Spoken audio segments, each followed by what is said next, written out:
Good morning. Today we're going to do chapter 42, Mahmud, on page 247, Serbia to Hungary, 2015. 15 to 16 days from home. Mahmud stared at the gun pointed at him. Was this real or was he still asleep and having a nightmare? The Serbian taxi driver waved the pistol at Mahmud's family. You pay 300 euros, he demanded. This wasn't a dream. It was real. Mahmud had been groggy just seconds before, but now he was wide awake, his heart hammering. His eyes felt dry, even though his shirt still clung to him with sleep sweat. And he blinked rapidly as he looked at his parents. They were already awake, his father hugging the still sleeping Walid protectively. Don't shoot, please, Mahmud's father said. He threw one of his arms protectively across Mahmud and his mother. 300 euros, the taxi driver said. 300 euros? That was more than twice what they had agreed to pay the driver. Please, Dad begged.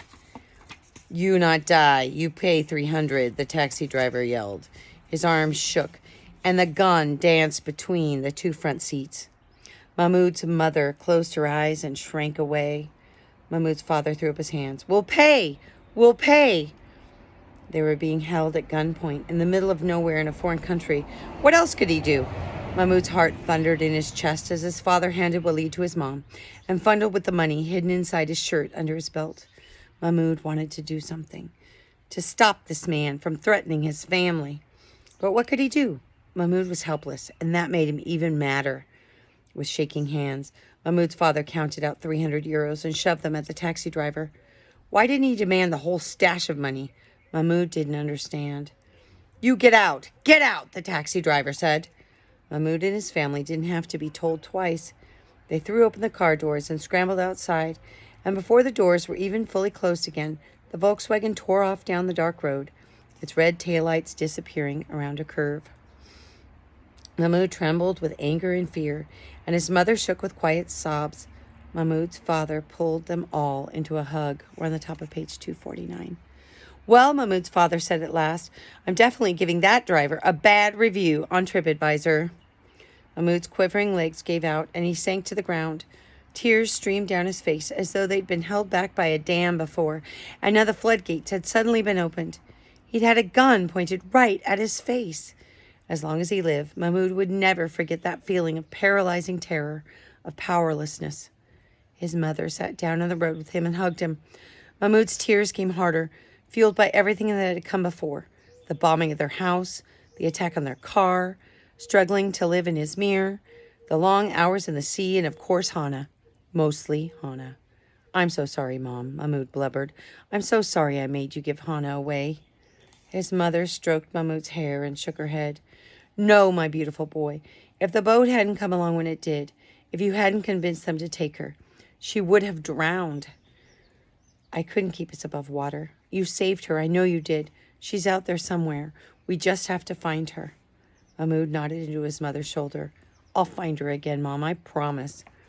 Mahmud and his mother cried and held each other until Mahmud remembered they weren't getting any closer to Hana or to Germany. He dragged a sleeve across... Whoops, I almost dropped my book. across his wet mouth and nose, and his mother kissed him on the forehead. That thief took us about halfway to Hungary, at least, Mahmud's father said, looking at his phone.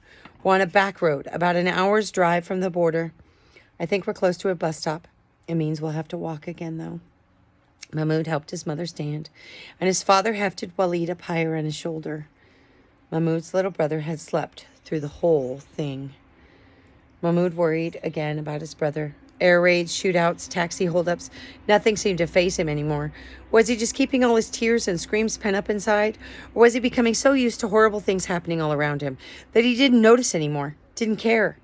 Would he come to life again when they got to Germany? If they got to Germany? They made it to the bus stop in time to catch the late bus to Horgoš, a Serbian city on the Hungarian border. Even more Syrian refugees had collected there, but no one was getting through. Not by road or rail or even out in the countryside, the way Mahmud and his family had crossed into Macedonia and Serbia. The Hungarians had a fence. It wasn't finished yet, but even now, at night, Hungarian soldiers were hard at work, driving 4-meter-tall metal poles into the ground along the border and stretching chain-link fencing between them. Once the fence was hung, another group came behind them and attached 3 tiers of razor wire coil to it to keep people from climbing over. The Hungarians were closing their border. But we don't even want to go to Hungary, Mahmoud said. We just want to get through to Austria. The Hungarians don't care, I guess, Dad said. They don't want us in their country, whether we're coming or going. A group of refugees suddenly rushed to part of the unfinished fence, trying to get through before it was done. We're not terrorists, someone cried. We're refugees. We just want to get through to Germany. They'll take us, someone else cried. There were more shouts and screams, and before Mahmoud knew what was happening, he and his family were caught up in the press of the refugees trying to get across the border. Mahmoud was jostled from every side.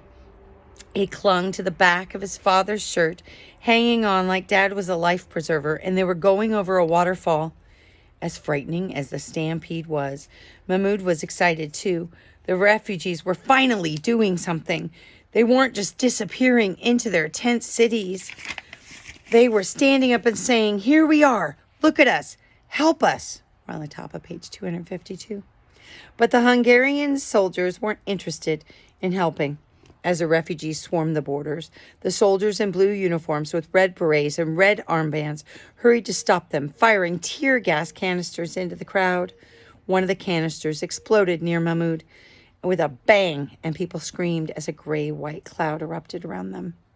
Mahmoud's eyes burned like someone had sprayed hot pepper juice in them, and mucus poured from his nose. He choked on the gas, and his lungs seized up. He couldn't breathe. It was like he was drowning on land. He fell to his knees, clutching in his chest and gasping uselessly for air. I'm going to die, Mahmoud thought. I'm going to die. I'm going to die. I'm going to die. And that's it for today. See you guys tomorrow.